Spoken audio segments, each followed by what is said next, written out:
Okay, this video is called Cell Phones and the Heart. I used to have a cardiology friend who would put his cell phone, in the front pocket, and I'd tell him he's a dummy and that'll have a negative effect on his heart. And he kind of ignored me at first, but he knew that I was right, and I think he learned from that. Anyways, here's an EKG, and here is the P wave. That's the atrium, the top of the heart, depolarization. Here is the QRS wave, and that is when you have the ventricle depolarizes, and then when the ventricle repolarizes, that's the T wave. Okay, and then these are intervals, the PR interval, QT interval.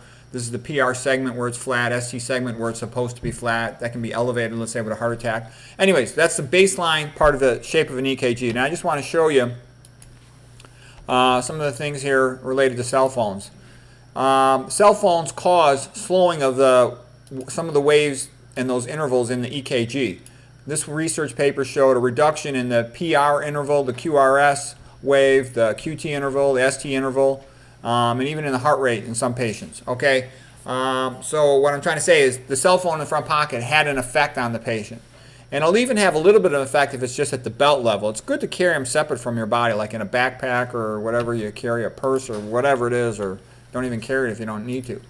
Mobile phone alters, another paper, alters EKG records of patients with ischemic heart disease. And it was worse in men than women.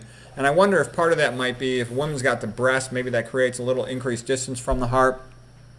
But there's other papers showing that these things have effects. I know, like on the brain, you don't want to hold it next to your head because it opens up voltage-gated calcium channels in your brain, which has a little bit of a excitotoxic effect, a stimulant effect, and that increases the metabolic rate of the neuron. Okay, we talked about it earlier that if you leave a cell phone, let's say behind your knee in the popliteal fossa, just for 5 minutes, it causes the red blood cells to start sticking together, and that's called Rouleaux formation. It means a stack of coins in French. So that's not good. And then I gave a whole talk on that, so I'm just real quick showing a couple things. So here's one of the papers, radiation wireless technology, electrosmog, accelerates aging, they felt. It increases sympathetic autonomic nervous system. It can cause Rouleaux formation, sticking together of red blood cells. Do cell phones cause blood sludge? Here's another one about the dynamic in vivo study, one we just talked about with the pictures. So here was the pre-cell phone. You got normal black blood. That's what it should look like. It's also referred to as anechoic. It's a normal blood vessel. Here is the internal echoes of, let's say, intermediate to high echogenicity, meaning intermediate to bright. It's not all black, echolucent like it was before, anechoic. That's the red blood cells sticking together. Okay, and here's just more of it. It wears down a little bit with time. You don't want a woman, or should not put it in her front chest pocket, because if they do this for a couple of decades, it increases the risk of breast cancer. A guy shouldn't be doing that either. It's also, like I said, it affects his heart, increases his risk of having a heart problem. And it increases a little bit of a sympathetic effect, and again, it has a Rouleaux formation effect, makes the blood thicker, increased blood viscosity will cause some decrease in oxygen delivery. Whenever you make the blood thicker, you decrease oxygen delivery. Another paper showing it increases SANS. That means sympathetic autonomic. It induces a stress response, okay? Here's just another paper about it opening up the blood-brain barrier, and that's a stimulant effect, and that'll increase the risk of running into the no cycle of Martin Pall. This is Martin Pall's paper. Voltage-gated calcium channel. Here's another Martin Pall paper. Some people also that have excessive exposure to cell phone to their head, they'll have increased insomnia, anxiety. Yeah, like a lot of these kids. Decreased attention, decreased memory.